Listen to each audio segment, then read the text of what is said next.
Halo teman-teman, mari kita belajar sama-sama tentang sejarah dan kedudukan homiletika yuk.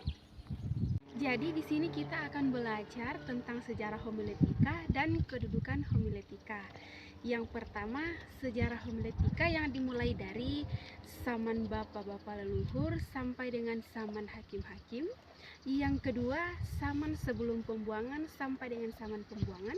Dan yang ketiga, zaman sesudah pembuangan sampai dengan zaman rasul-rasul. Homiletika memiliki sejarah yang panjang dan homiletika baru muncul pada abad ke-17. Dan kata ini dipakai untuk menunjuk ilmu berkhotbah.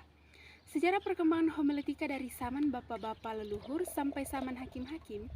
Pada saat itu masih Allah sendiri yang langsung memberi perintah kepada bapak-bapak leluhur dan hakim-hakim. Nah, hakim-hakim dalam hal ini adalah Abraham, Ishak, Yakub, Musa dan Harun, dan Yosua. Pada zaman pembuangan perkembangan homiletika, sudah ada nabi yang mulai berkhotbah, dan Allah juga masih secara langsung memberi perintah dan sesudah pembuangan sampai zaman rasul-rasul. Rasul sudah mulai memberitakan firman Tuhan di antara orang-orang non-Yahudi.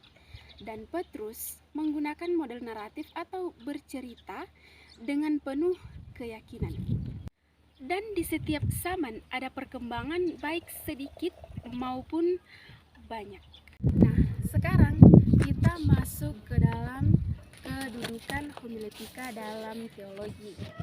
Nah, kedudukan homiletika dalam teologi ada 4 jenis. Yang pertama, historika, sistematika, praktika, dan biblika. Nah, apa sih arti dari beberapa jenis tersebut? Yang pertama, historika. Historika merupakan sejarah pernyataan Allah kepada Israel yang terdapat dalam Perjanjian Lama dan sejarah pernyataan melalui Yesus Kristus yang terdapat dalam Perjanjian Baru dan kemudian digabungkan menjadi satu menjadi teologi biblika. Yang kedua, sistematika. Sistematika bertugas menemukan, merumuskan dan mempertahankan dasar iman sambil menyelidiki cara dan pengalaman iman dalam berpikir dan bertindak terhadap objek yang bersifat dogmatis. Yang ketiga, biblika.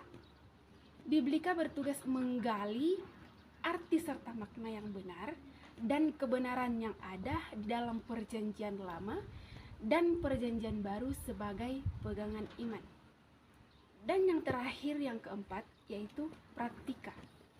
Praktika bertugas memikirkan dan melancarkan cara penyampaian iman dalam usaha pemberitaan agar lebih relevan dan mengena. Jadi, dari keempat kedudukan tersebut saling melengkapi, karena tanpa kehadiran salah satu di antaranya, maka itu akan terasa kurang. Namun, satu yang paling berperan yaitu praktika. Kenapa?